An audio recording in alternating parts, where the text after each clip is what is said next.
Quiero retomar la conversación que hemos tenido durante varias semanas en nuestra comunidad.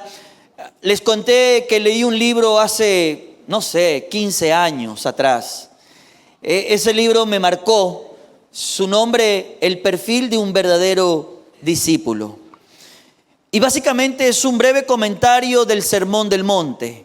Un hombre anciano, ya partió con el Señor, pero con reflexiones que yo no puedo ignorar. Porque en el corazón de ese hombre, a través de su palabra, digo esto, existía el deseo de darle forma a aquellos que quieren ser genuinamente ciudadanos del reino de los cielos. Yo te pregunto, ¿quién quiere vivir en el reino de los cielos? Dígame amén. Si usted quiere vivir en el reino de los cielos, usted debe entender que hay un perfil para vivir ahí. Somos aceptados por la gracia de Cristo. Entramos por el precio que Cristo pagó. Pero para vivir como ciudadanos del reino es un tema que el mismo Señor Jesús se encargó de contextualizar. Y es así donde nosotros iniciamos, y hace varias semanas conversamos, por ejemplo, cuando hablamos sobre las bienaventuranzas. Y en la semana anterior fuimos desafiados a algo que sí tiene el poder de hacernos pensar. Jesús terminó esa sección con estas palabras: les advierto, a menos que su justicia supere a la de los maestros de la ley religiosa y a la de los fariseos, nunca, diga conmigo nunca. Dígale a su vecino nunca. Dígale, entiende que nunca es nunca. Nunca entrará. ¿Dónde? Si te dice que nunca entrarás en el reino de los cielos y te dice el por qué, no sé tú, a mí particularmente me va a llamar la atención, porque yo sí quiero entrar en el reino eterno. ¿Me estoy explicando? Entonces el desafío es que aprendamos a vivir con una justicia que va por encima de la justicia que muchas veces vemos. Jesús no vino a cambiar los estándares de Dios. Jesús no vino a revolucionar lo que Dios había revelado en el Antiguo Testamento. Más bien Él vino a ayudarnos a entender la verdadera piedad a la que somos llamados a vivir. Esa que nace en las actitudes, en el secreto del corazón y no solo en las apariencias externas. Yo recuerdo a mi pastor muchos años decir esto: a veces entre nosotros hay gente que aprendió a hablar el lenguaje de la iglesia, pero no significa que sean cristianos. Conocen los cantos, saben cómo saludar, saben cómo conducirse a los ojos de los demás, pero no significa que Dios esté aprobando sus vidas. Y Jesús vino justamente a revelar los asuntos del corazón. A partir de aquí quiero animarte a revisar, porque ¿cómo se vive esa justicia de forma más elevada? Quizás sea una pregunta válida. Y Jesús no deja eso en el aire. Jesús, a partir de este momento, se va a involucrar en 6 ejemplos, solo 6. Pero son ejemplos de la vida cotidiana. No tienen que ver con los tiempos.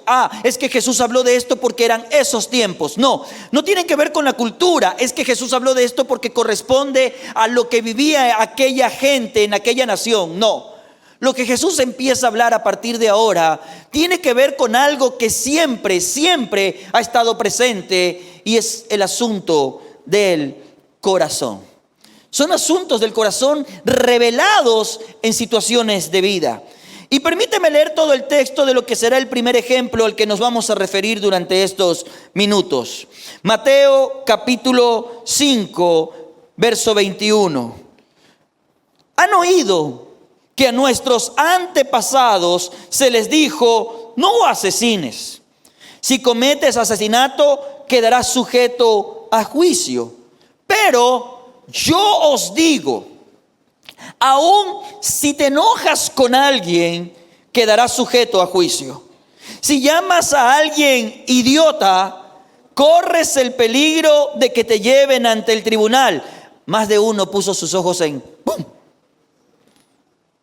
Porque para mí esa palabra sí es grotesca, pero en nuestra cultura es cotidiana.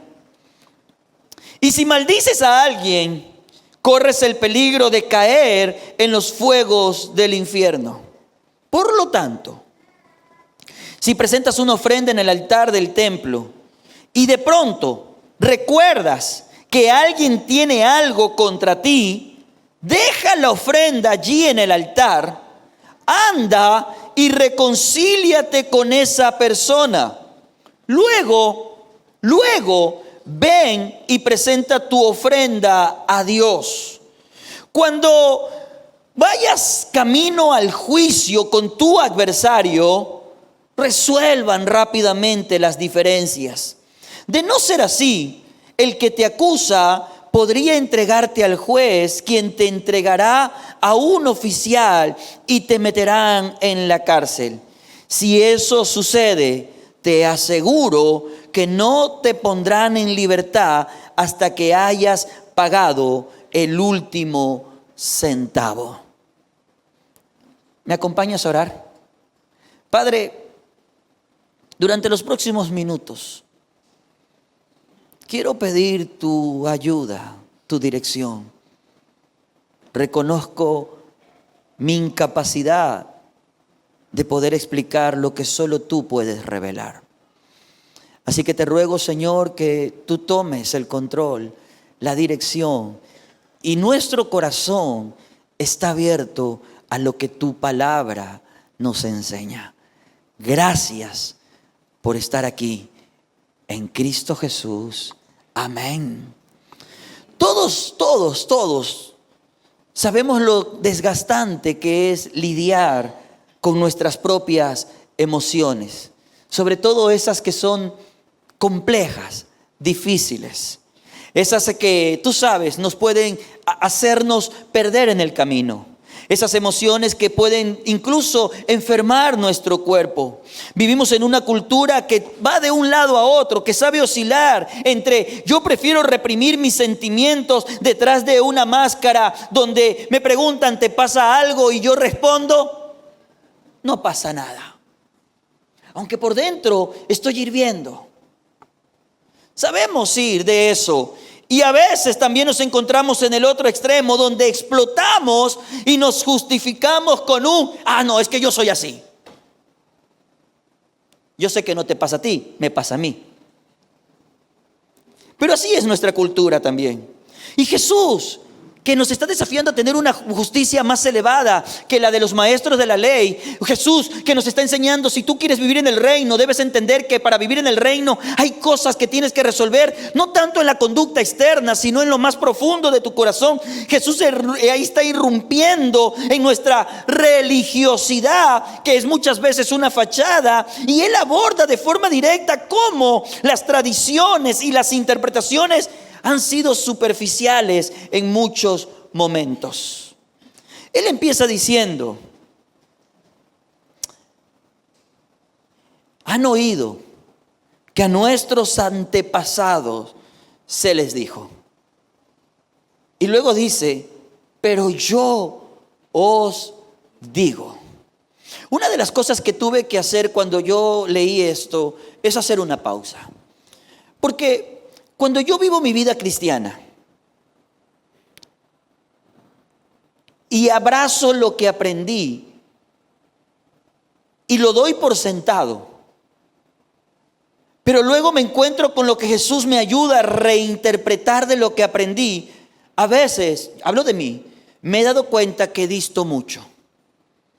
No es como me enseñaron o como yo pensé que era. Por ejemplo, yo pensé que podía venir a la iglesia y estar peleado con mi esposa. O estar en resentimientos con alguien a lo largo de mi vida.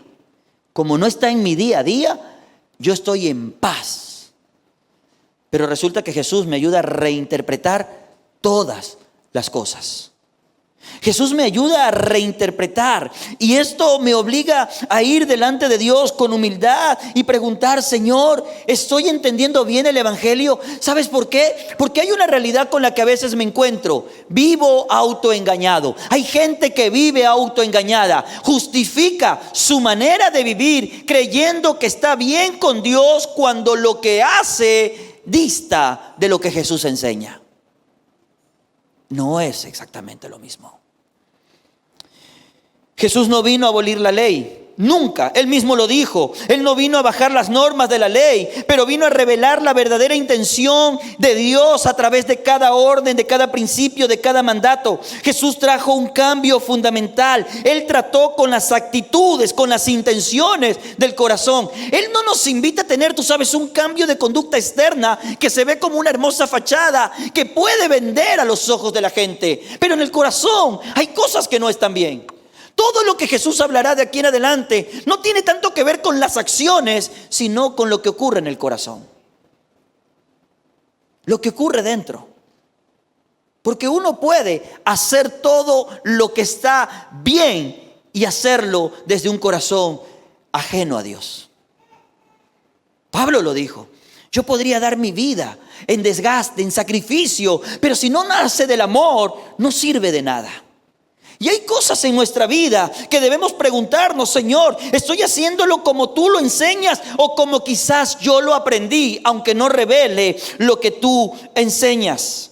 Si alguien piensa que vivir el sermón del monte es fácil, no se ha dado cuenta de que el sermón del monte es mucho más exigente que los mismos 10 mandamientos. Porque Jesús no se queda en las acciones. La mayoría de los maestros de la ley decían: no mates, porque si matas estás mal con Dios. Pero puedes llevar resentimiento, porque al final eso es algo que ocurre en tu interior. Y Jesús viene a intervenir y dice: ey, pausa. No matar es correcto, pero no estás entendiendo la profundidad de la orden. No se trata solo de no matar, sino de entender que si atesoras en tu corazón cosas como la ira y le permites desarrollarse, vas a terminar matando emocionalmente a alguien. Y Jesús compara el asesinato y el enojo no resuelto en la misma página. Diga conmigo: ay, ay, ay.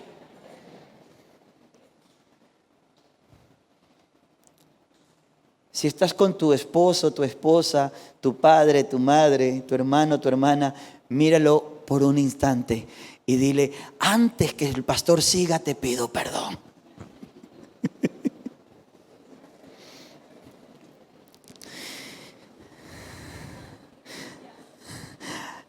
Hagámonos una pregunta honesta. Escúchame. ¿A cuántas personas has borrado de tu mundo relacional mientras te consolabas a ti mismo pensando: al menos jamás yo le haría daño a nadie? ¿A cuántas personas? Si tuvieras la oportunidad de hacer una retrospectiva de tu vida, ¿a cuántos alejaste de ti autojustificándote? Vuelvo a leer lo que dijo Jesús. Oíste que fue dicho a los antiguos: no matarás. Y cualquiera que matare será culpable de juicio. Pero yo os digo que cualquiera que se enoje contra su hermano, ¿cualquiera que qué? Ahora mira a su hermano y dile: perdóname. El bebé hasta las lágrimas está llorando, ¿ya ven? Pero cualquiera que se enoje contra su hermano será culpable de juicio.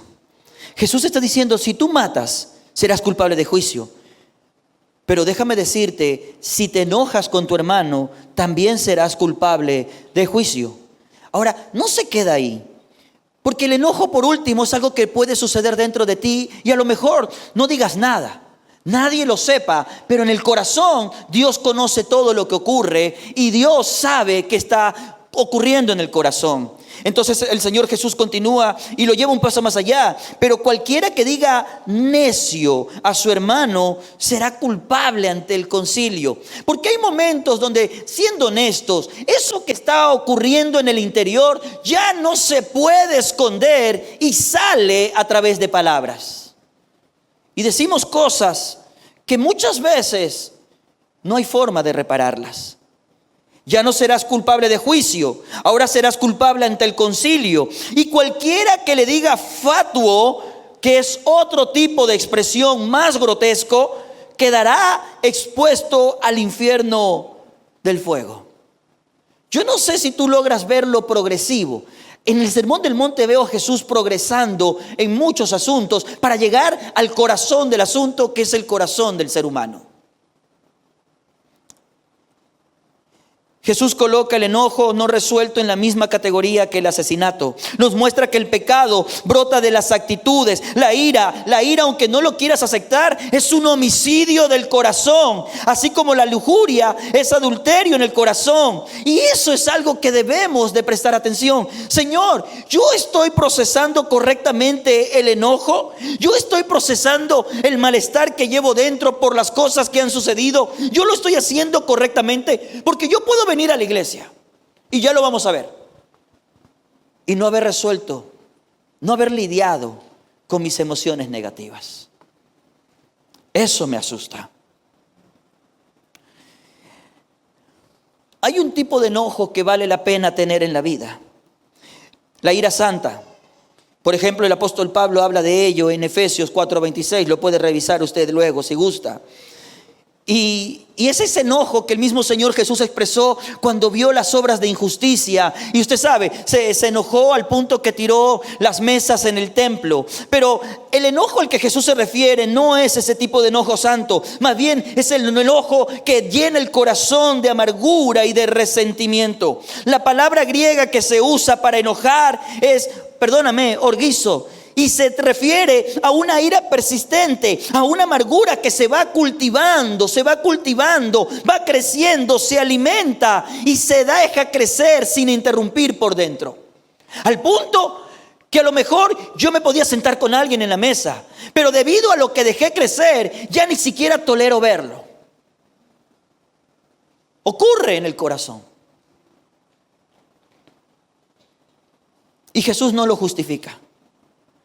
Yo siempre le digo a la gente esto, y espero que usted me escuche, porque se lo digo en serio. No se lleve mal con nadie, porque ¿sabe cómo es el sentido de humor de Dios? Es bien raro a veces. Imagínate que te peleas con alguien y en la eternidad Dios te lo deja de vecino.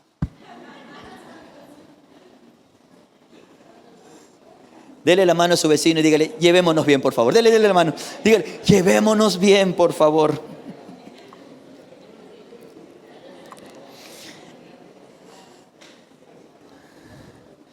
La palabra raca, que es la segunda palabra que se utiliza en el texto bíblico, necio, es una palabra que hace referencia a un cabeza hueca. Es una burla, es un vacío, es el desprecio por la capacidad mental de alguien. Y perdón por lo grotesco, pero es como decirle estúpido a alguien. Y Jesús no lo tolera. Jesús dice: ¿sabes qué? Si tú llevas enojo en tu corazón y no lo resuelves y eso sigue creciendo, vas hasta entender que tienes ya un juicio en contra. Pero si ese enojo no lo procesas correctamente y lo rindes delante del Señor para sacarlo de tu corazón, para que no crezcan raíces de amargura, tus palabras empezarán a revelar lo que hay en tu corazón y terminarás diciéndole a alguien necio, que suena bien, pero en el fondo es una burla, es un desprecio a su capacidad. Y eso lo hace ya objeto de un juicio ante el concilio. Y ni siquiera un juicio, porque dice culpable. Pero la siguiente palabra, fatuo, que de hecho es una palabra que ni siquiera es muy común en el español, es la palabra moros, que significa insensato. Y en el contexto bíblico, la verdad es que calificar a alguien de moros representa tildarlo de canalla, de impío, de rechazado. Era el equivalente a decirle a alguien en su propia cara: vete al infierno. Ya es un ataque, ya no es una burla, es un ataque. Y Jesús está abordando esto de forma directa. Y Jesús lo está abordando, no lo hace de la vista ciega. No, Él dice: mira, si tú quieres vivir una justicia realmente superior, debes entender que no hay forma de que tengas una correcta relación con tu Dios si no tienes una correcta relación con la gente a tu alrededor.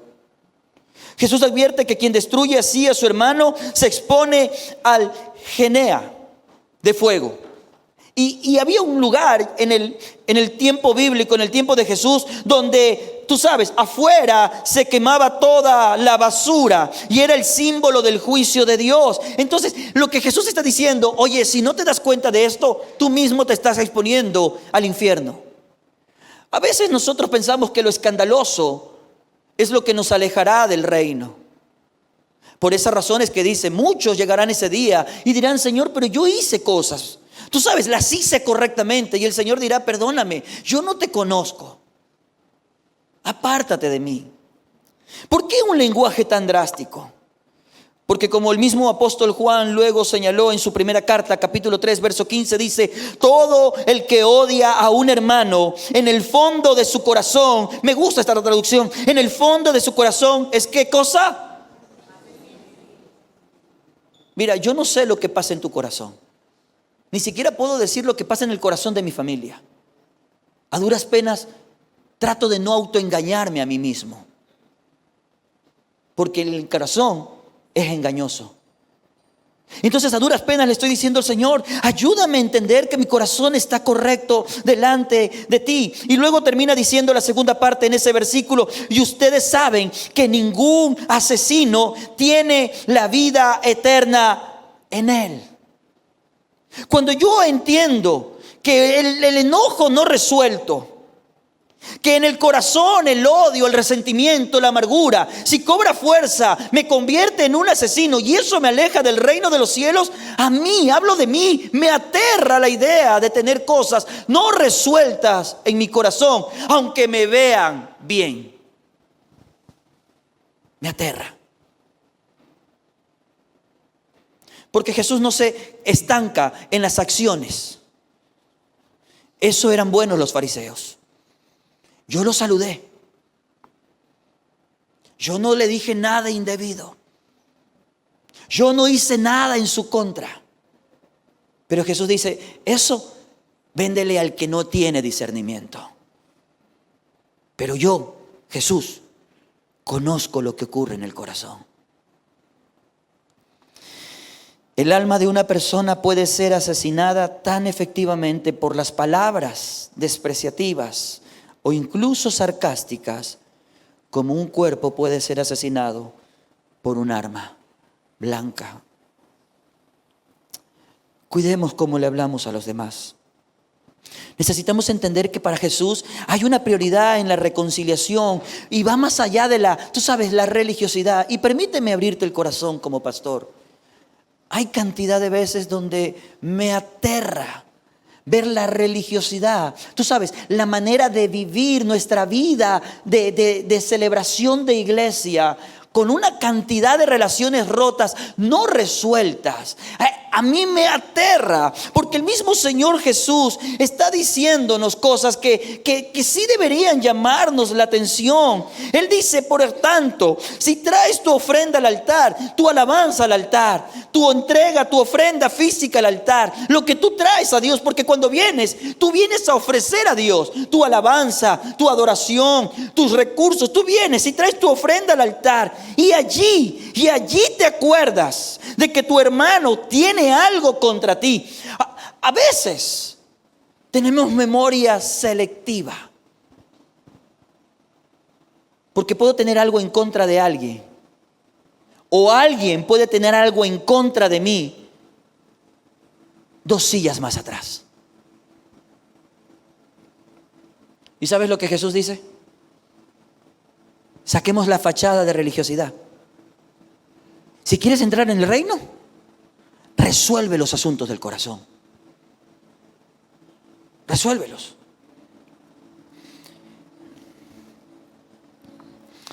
Entonces Él dice, si eres consciente, si te acuerdas, si te redarguye el corazón, si no lo has cauterizado, si tienes una conciencia todavía sensible al Espíritu y te acuerdas que alguien, tu hermano, tu esposo, tu esposa, tu hijo, tu hija, tu padre, tu madre, tiene algo en contra de ti por lo que hiciste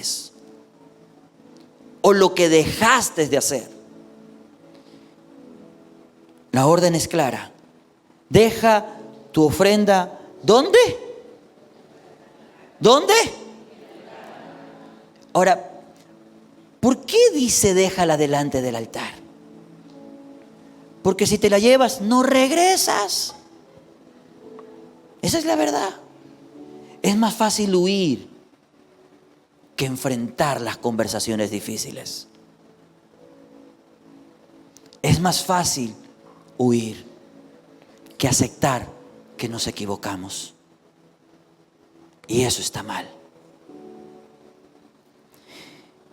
Entonces dice, ve y reconcíliate primero con tu hermano. Para el judío, en los tiempos de Jesús, estar en el altar, ahí en Jerusalén, era el punto más elevado de su vida espiritual. Pero Jesús dice, oye, detén eso. Se puede ver bien. Qué linda voz con la que cantas. Qué perfecto tono el que tienes. Qué hermosa vida de servicio la que dedicas. Qué hermosa, tú sabes, perseverancia, fidelidad en tu asistencia. Qué hermoso todo eso, pero deténlo. Si en tu corazón hay algo no resuelto, no tiene sentido que avances.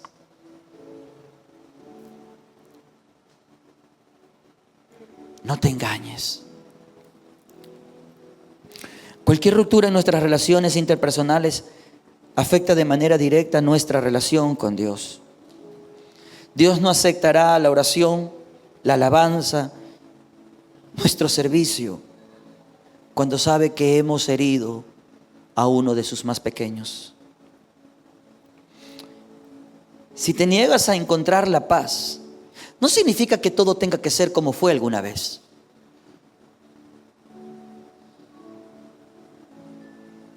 Pero sanar es importante. Y perdóname si soy demasiado pragmático en lo que te voy a decir, pero reconciliarte es un buen negocio. Porque tu entrada al reino de los cielos no está en riesgo. Jesús no dice si tú tienes algo contra tu hermano. No.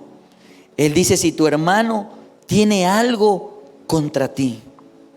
Así que aquí el Señor Jesús nos da a nosotros, sus discípulos, la responsabilidad de tomar la iniciativa, de dar el primer paso. ¿Sabes qué he aprendido a lo largo de mis años? Tengo 50. Conocí al Señor a los 36. Y después de tantas dinámicas complejas, porque la vida es compleja, la iglesia es compleja.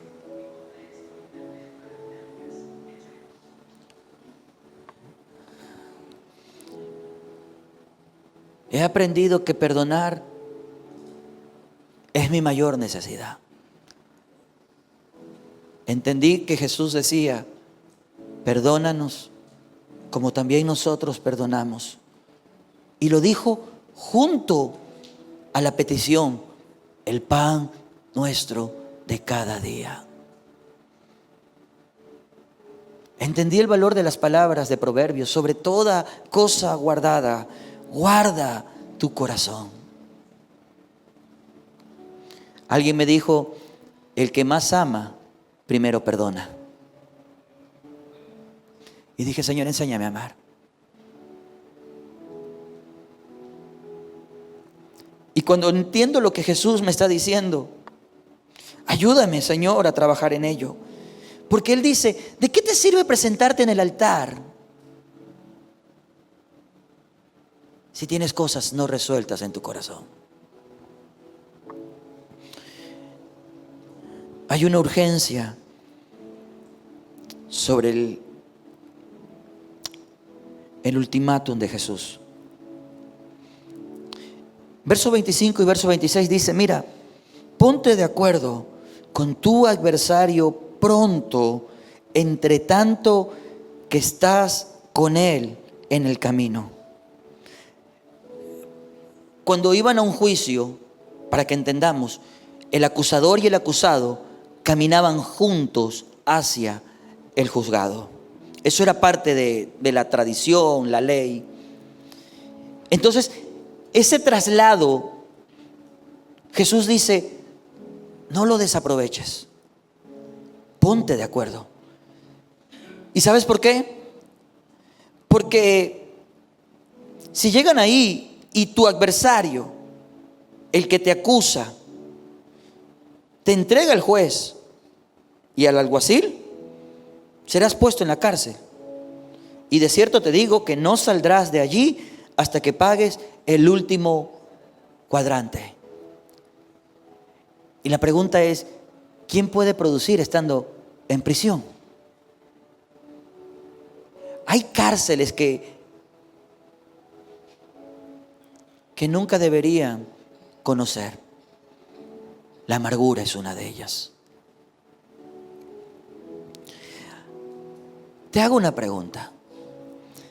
¿Crees que con tus actitudes, con tus distancias, con tus silencios, crees que con tus comportamientos estás castigando a quien te ofendió?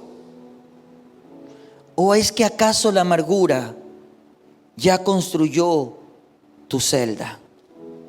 Esa donde solo tú eres el prisionero.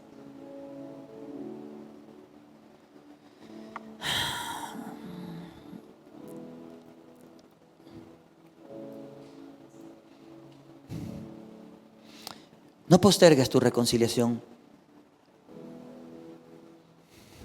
Iglesia, te lo digo como pastor. Relaciones rotas solo te truncan la entrada en el reino de los cielos. Aunque te congregues, aunque alabes, aunque sirvas, aunque ofrendes y hagas todo lo que se ve externamente bien. Postergarlo solo te expone.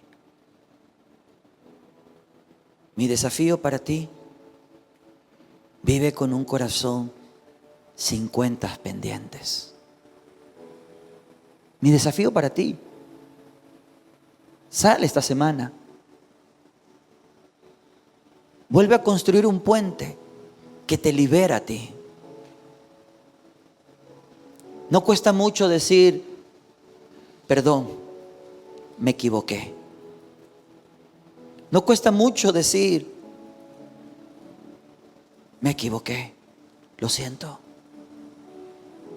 Pero mis amados, nos metimos en esto por una sola razón: no juguemos a ser iglesia, seamos iglesia.